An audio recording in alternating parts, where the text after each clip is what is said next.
Fairy tales are supposed to be simple, right? But Cinderella, 1950, isn't just a sweet story about a girl and a shoe. When adults revisit this classic, they see layers of manipulation, power games, and social commentary that kids never catch.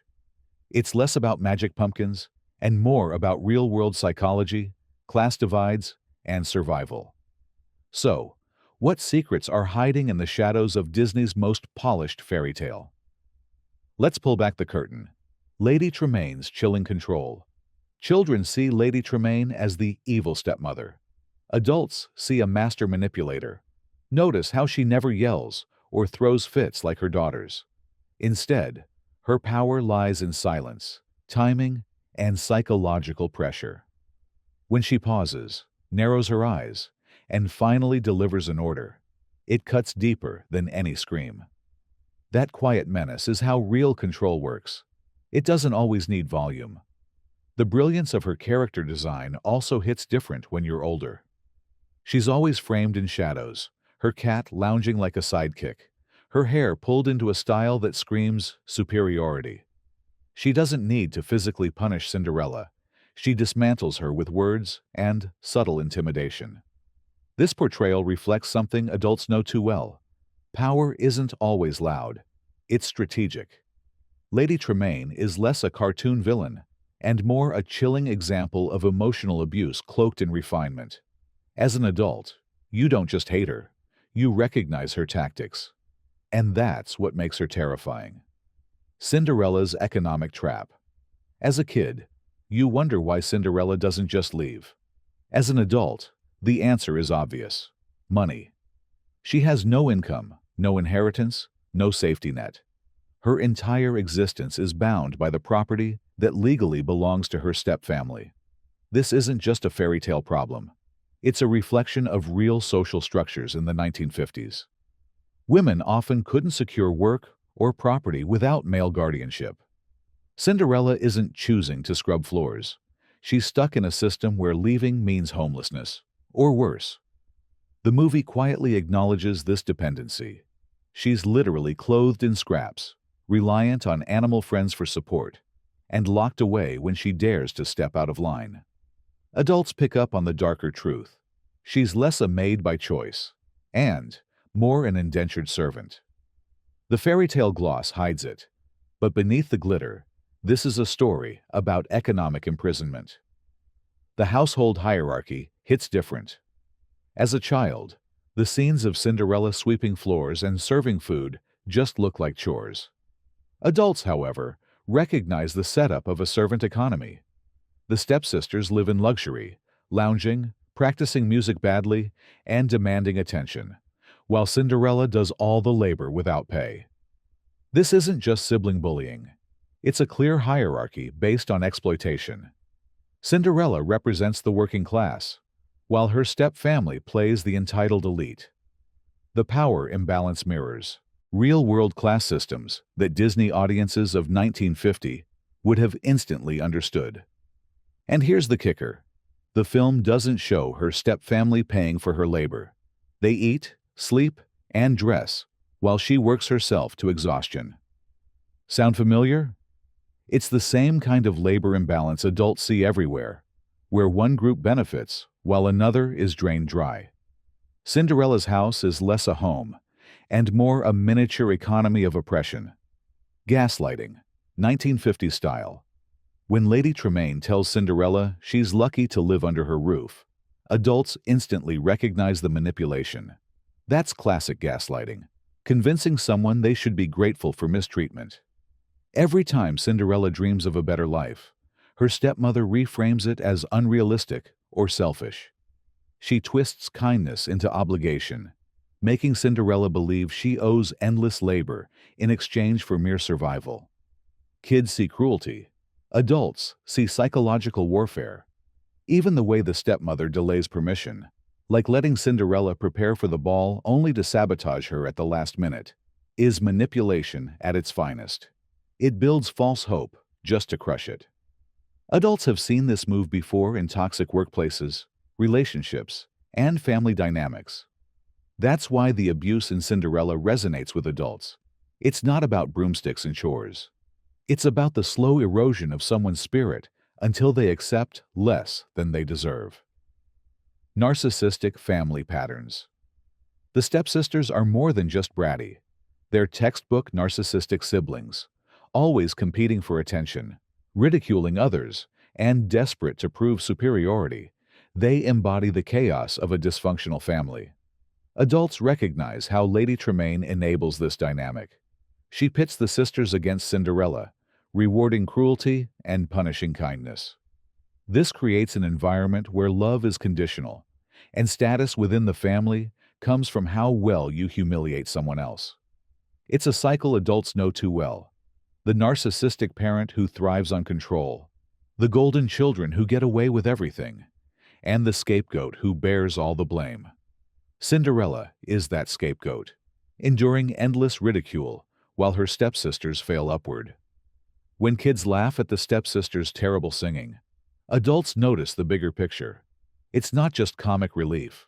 It's a portrait of a household where dysfunction is the norm and cruelty is rewarded. The father's silent mistake. The movie barely mentions Cinderella's father, but adults can't help noticing the unspoken weight of his decisions. He brought Lady Tremaine and her daughters into the household, then left his only child vulnerable by dying early in the story. That choice, whether out of loneliness or poor judgment, set the stage for Cinderella's misery. Children don't question it. They accept that parents die in fairy tales. But adults know the sting of decisions that echo after someone's gone. It's a reminder that the wrong marriage can leave behind ripple effects long after death. Lady Tremaine didn't seize control overnight. She inherited it, legally and socially, because of his choices. In a way, Cinderella isn't just battling her stepmother. She's paying the price for her father's misplaced trust. Adults see the grim realism. Sometimes the people closest to us hand power to those who least deserve it. Gender roles locked in time. For kids, Cinderella cleaning floors is just part of the story. Adults see the stamp of the 1950s all over it. The film reinforces gendered labor roles, where women are confined to domestic spaces, and their value is tied to how well they serve others. Cinderella isn't just sweeping. She's embodying the cultural expectations of the post-war era, when women were being pushed back into the home after years of working in factories. Her dream isn't about financial independence. It's about escape through marriage, the acceptable way for a woman to change her life in that time. Adults can't miss it. The chores, the obedience, the patience. It's less fantasy and more a reflection of how society wanted women to behave. Watching it now, you realize Cinderella isn't just trapped by her stepmother. She's trapped by a culture that told her service and silence were virtues. Aristocracy over personality. The prince doesn't need a personality. He doesn't need hobbies, struggles, or even a first name. His entire worth in the film comes from one thing: his royal title. For kids, that seems fine. He's the prince, so of course he's important. Adults, however, see the blunt truth. Cinderella's life is valued only when she's chosen by aristocracy. Notice how quickly her worth skyrockets the moment she catches his eye. She goes from a servant nobody respects to the most desirable woman in the kingdom, all because a man of status declared her special. That's not romance. It's hierarchy in action. Adults also spot how transactional the ball is. The women aren't there for love. They're there for opportunity. Cinderella's story isn't just about magic. It's about what happens when class divides dictate who deserves happiness. And the prince? He's less a character and more a prize to be won. The political marriage subtext. Kids see the ball as a fun dance. Adults see it as a political operation. The king isn't searching for his son's soulmate. He's securing heirs to keep the monarchy alive. His obsession with marriage isn't sentimental. It's dynastic strategy. Listen to his dialogue closely. He's less concerned about his son's happiness and more about ensuring a future for the throne. The Duke acts like an event planner, arranging logistics and calming royal tempers. This isn't romance. It's governance disguised as ballroom glamour. That puts Cinderella's story in a darker light. Her happy ending isn't just a love story. It's her being slotted into a system where her main role will be producing heirs. Adults watching can't ignore it. The ball is less about dreams coming true and more about politics shaping personal lives. It's Monarchy 101, sugar-coated with waltzes. The Duke is burned-out bureaucrat. As kids, the Grand Duke looks like comic relief, frazzled, sweaty, and constantly dodging the king's temper. Adults, though, recognize him instantly. He's the overworked middle manager of the kingdom. Every scene with him is workplace satire. He's handed impossible tasks, blamed for problems beyond his control, and forced to pacify a boss whose only solution is yelling. When the king waves his sword in frustration, it feels less like slapstick and more like a caricature of toxic management.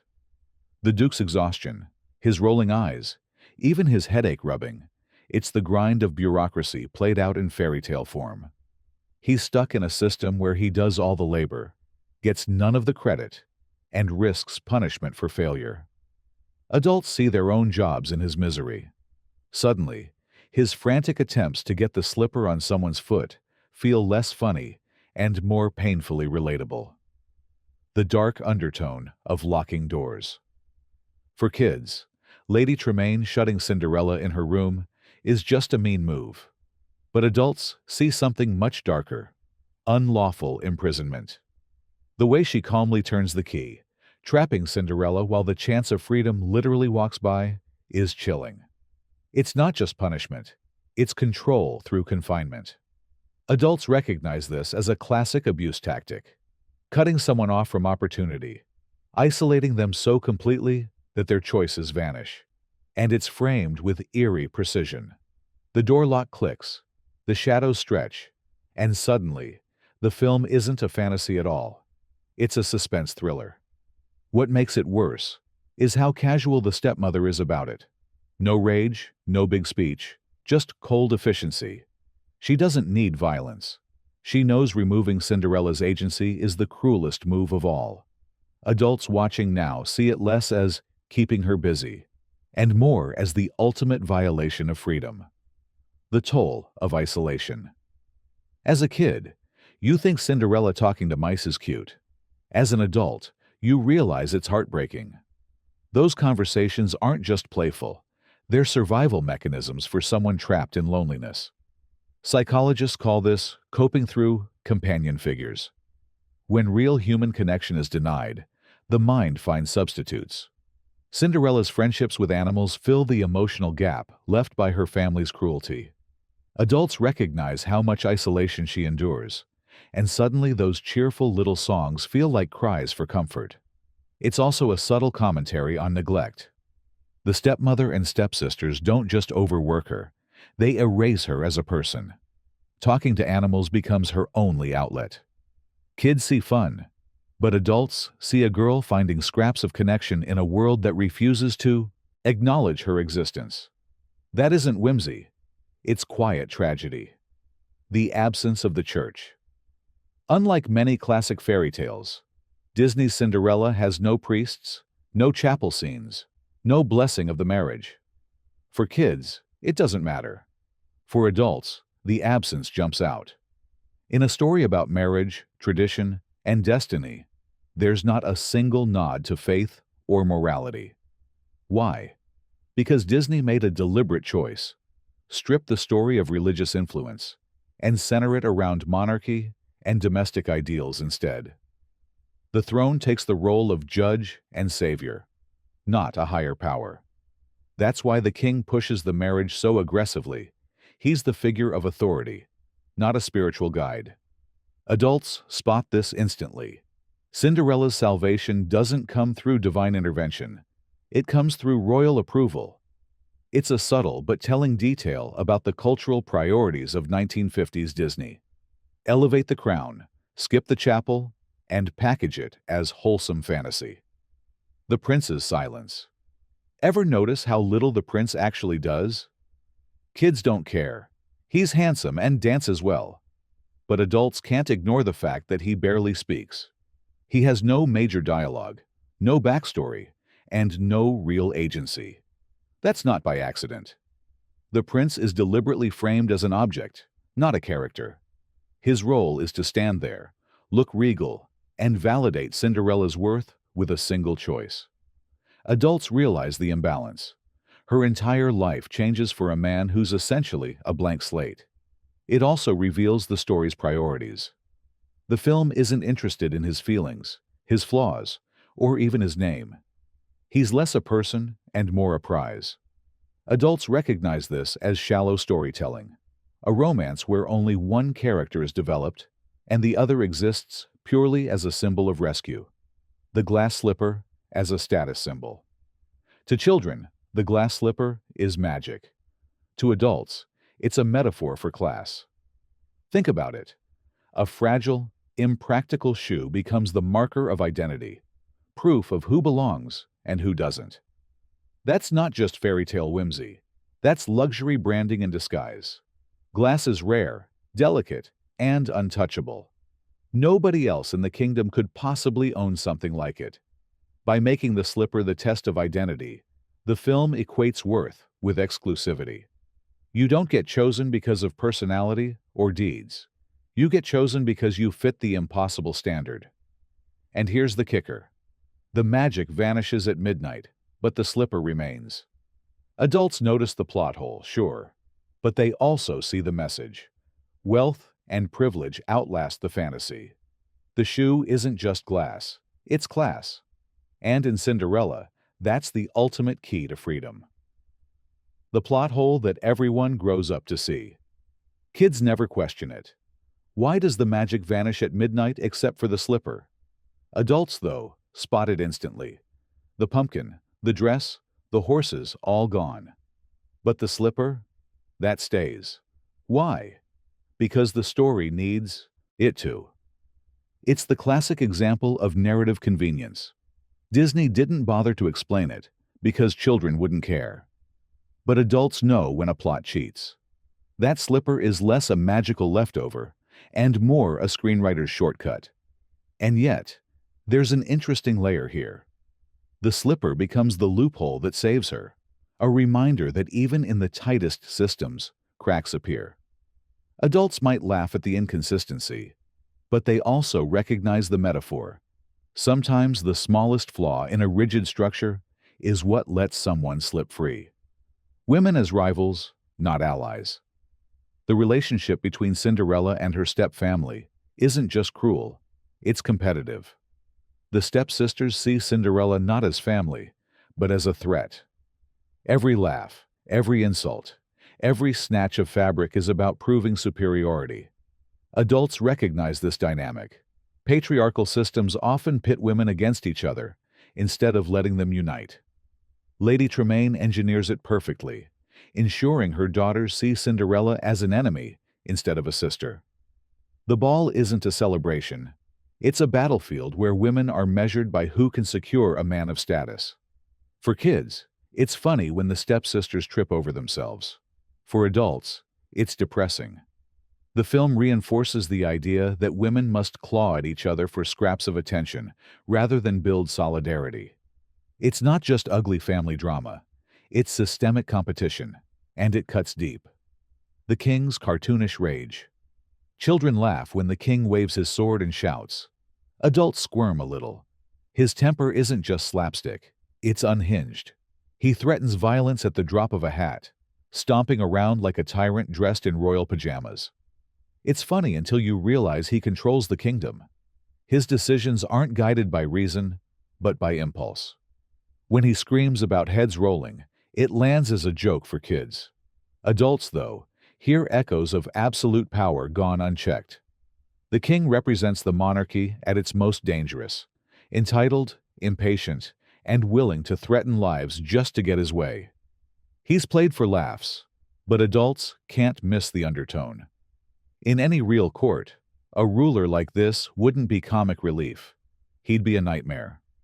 Marriage as the only escape. For kids, Cinderella marrying the prince is the happy ending. Adults see the grim subtext. Marriage is the only path out. The film doesn't imagine a world where she finds independence through work, travel, or personal growth. Her ticket to freedom is a man. This reflects the era. In the 1950s, women's independence wasn't just discouraged, it was often impossible. The story reinforces that your worth wasn't in your skills or dreams, but in whether a man chose you. Cinderella's hard work doesn't set her free. Her resilience doesn't either. What saves her is marriage. Adults notice how limiting that message is. The fantasy sparkles, but beneath it lies a sharp reminder of what society expected women to believe at the time. Cinderella's endless patience. Kids see Cinderella as kind. Adults see her as unnervingly patient. She doesn't just tolerate cruelty, she endures it with grace, almost to a fault. It's survival, but it also reveals how trauma shapes behavior. Notice how she never lashes out, never loses her composure, never even raises her voice.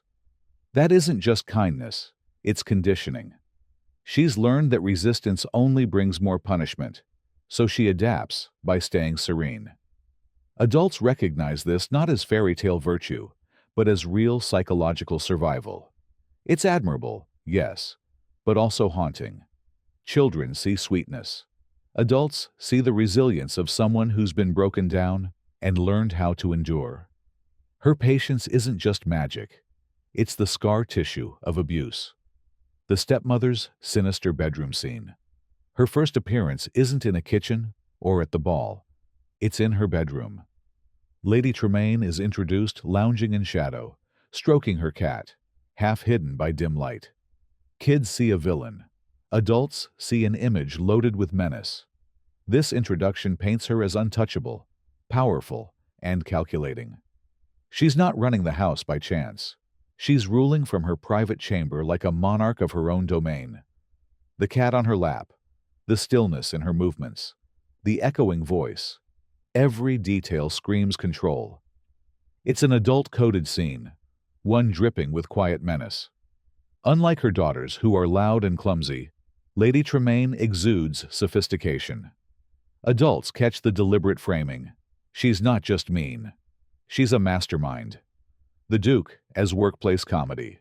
Kids laugh at the Grand Duke's panic. Adults see their own jobs in him. He's the middleman, the exhausted bureaucrat stuck between a raging boss and impossible deadlines. His every sigh, every flop of his body into a chair, it's all too familiar. He's constantly blamed for failures he can't control. He's ordered to fix problems without resources. He's forced to keep the king calm, while also delivering results. That's not comedy. That's burnout. Watching him, adults recognize office life before it was called office life. The Duke is the original overworked middle manager, desperately keeping things together while everyone else makes demands. His misery is funny for kids, but uncomfortably relatable for grown-ups. The romance without words. For kids, the ball scene is magical. Adults, though, notice how little conversation happens. Cinderella and the prince barely exchange words before deciding they're in love. It's all looks, dances, and implied chemistry, but no substance. Adults recognize the hollowness of it. How can two people build a life together without ever having a meaningful conversation? The movie doesn't care, because the romance isn't about connection, it's about appearances. The prince chooses her because she's beautiful and mysterious. She chooses him because he offers escape. It's not love, it's projection. Adults can't ignore that the supposed romance of the century rests on silence. The ball scene may glitter, but it's built on nothing more than a glance and a waltz. The ball as national politics. Kids think the ball is a party. Adults realize it's a government operation. The king doesn't host it for fun. He hosts it to secure succession. Every eligible woman is summoned because this isn't a love story. It's a state affair. The entire nation's stability hinges on this dance. The king isn't asking his son's opinion. He's orchestrating political strategy. Cinderella isn't just entering a ballroom. she's stepping into national stakes. Adults recognize how chillingly impersonal it is. This reframes the ending. The prince doesn't just pick a wife. He fulfills his duty to the crown. The ball isn't about dreams. It's about politics dressed up in tulle and chandeliers. The lasting shadow of stepfamilies. For kids, stepmother became a synonym for evil. Adults reflect on how damaging that stereotype has been. Disney's Cinderella etched the idea of cruel step-parents so deeply into culture that it shaped real perceptions of blended families. The film cemented the notion that step-siblings are rivals, that stepmothers are cold, and that love in such families is conditional at best. Adults watching now see how unfair and lasting that message was. It created stigma, not just for kids, but for real parents trying to form new families. Cinderella's story isn't just a fairy tale. It's a cultural blueprint that stuck. Adults noticed the shadow it cast, one that made countless real step-parents fight stereotypes they never deserved. So there you have it. Cinderella isn't just glitter and gowns. Beneath the fairy tale lies a blueprint of power, class, and control that only adults notice. It's less about magic and more about manipulation, survival, and systems that shaped real lives in 1950. Which of these details jumped out at you the most? Did you notice them when you rewatched? Or are some brand new? Drop your thoughts in the comments, hit that subscribe button, and share this with anyone who grew up thinking Cinderella was just a sweet story. Because once you see the truth, it never looks the same again.